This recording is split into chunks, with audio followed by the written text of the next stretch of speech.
Hello, my stamping friends. This is Renee Novak at blessedbycards.com. I'm an independent Stampin' Up! Demonstrator in the United States, and I'm here today to share with you a really fun technique that I am calling Bubble Up. Now, I created these background on these cards using that Bubble Up technique, and you can get a really fun look. And it turns out different every time, and it really does depend on what color you use. Now, this one I did on regular cardstock, and this one I did on watercolor paper. And I'm not sure if you can see that, but the ones with watercolor paper are a little bit lighter, and they give a little bit more of a softer look than the ones that are on the regular Whisper White. So the thing you need to know about this technique is that you need to use a really dark re-inker. And the reason is because it dries very light. Now this one, I used a gorgeous grape re-inker, and look how light that color became after it dried. So light so that it pairs with our fresh freesia. And that is what I created these two cards with, the fresh freesia, and then I did put it on the gorgeous grape with the Highland Heather to bring it out, just to see the difference in those. So we're going to do that technique right now. So let me just bring in all the things, or share with you what you're going to need for this technique. So some of the supplies that you're going to need for this technique are just some regular old bubbles from the dollar store, just like you get for the kids when they were little. I picked these up. They were a 3-pack. You can also use some cheap dishwashing liquid mixed with water. And there are a lot of videos on the internet using the dishwashing soap solution. I just found it easier for me to use the bubbles. Then you're going to need a re-inker of your choice, and remember, the darker color does work the best. You're probably going to need about 10 drops of that. You're probably going to need about anywhere from 1/4 cup to 1/2 cup of solution, depends on how big your bowl is. And then a small bowl. I picked a smaller bowl so that I didn't have to use as much solution and you could get more bubbles to pop up. And then the last thing you're going to need to make your bubbles is your straw. And I recommend, if you have the drinking straw that has the bendable, that you actually cut it off. The bendable will kind of make it a little more difficult to do this technique. But those are the supplies you're going to need. I also recommend that you use or have handy a container of paper towels. This method can get a little bit messy. Also, if you want to protect your surface, depending on where you're going to do this technique, it might be a good idea to cover your table. I'm actually going to move this video technique to my kitchen, and I am going to cover it with a protective cover. And so I'm going to pause the video now, and I'm going to get my husband to help me film this next part of the technique. Otherwise, the only thing you would see would be the back of my head. So I'm going to pause the video now, and I will meet you in my kitchen.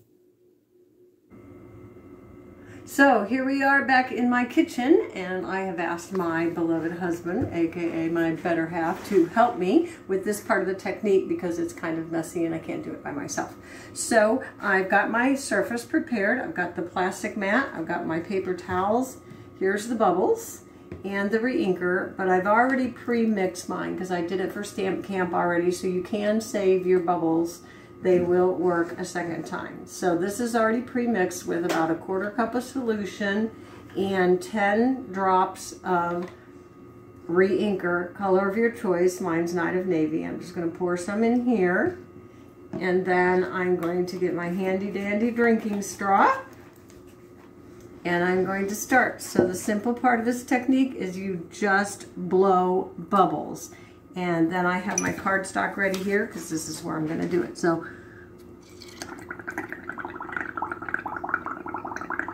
I like to get them really high. And then you just put it in there, and it causes it to bubble up.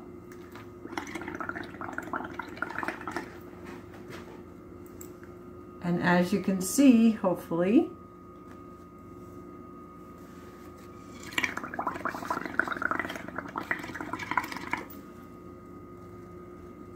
That is how you get that very cool looking background.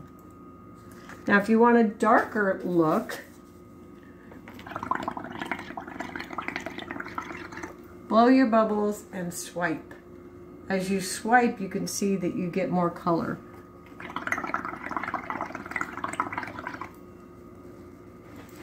The swiping technique definitely gets the bubbles darker. And if you want the full-on container, just set it straight down. And it'll pick up the ring of your container if you're going for that look. So, kind of depends on what you're going for. You can see the difference in the two. The lighter one, no swiping, and the darker one with swiping.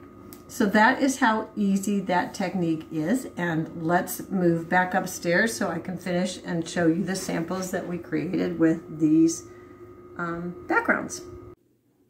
So here I am back upstairs at my studio for videoing, and that was a fun technique. I hope you enjoyed it. It was super simple, something you can do at a stamp camp class or with your kids during the summer.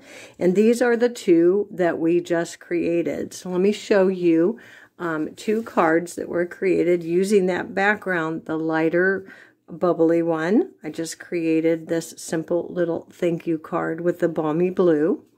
And then for the little bit darker one, I created this Be of Good Courage. These two cards are actually the ones we made at my June stamp camp out of those backgrounds. And again, you can use any color reinker that you want, but darkest works the best. And remember, it will dry much lighter. So let me just share with you a few more cards that I created using this technique. So this one was on watercolor paper, and I used the basic gray reinker, and that turned out very light, almost like a smoky slate look. So that one was on watercolor paper.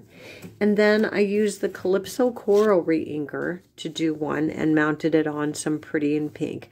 Now all of the measurements and all the supplies for all of these cards are available on my blog at blessedbycards.com in a free PDF download. This one, of course, is the one from the beginning of the video with the gorgeous grape ink. And this one also with a gorgeous grape ink. And then, of course, our ones that we just created with the Night of Navy reinker. So again, this is a really fun technique. It turns out differently, but do remember to use a dark reinker so that you can have success with this fun bubble up technique. So that's all I have for this Make It Monday. Thanks for watching. Be sure to subscribe to my channel so you don't miss any future videos. And until next time, be blessed.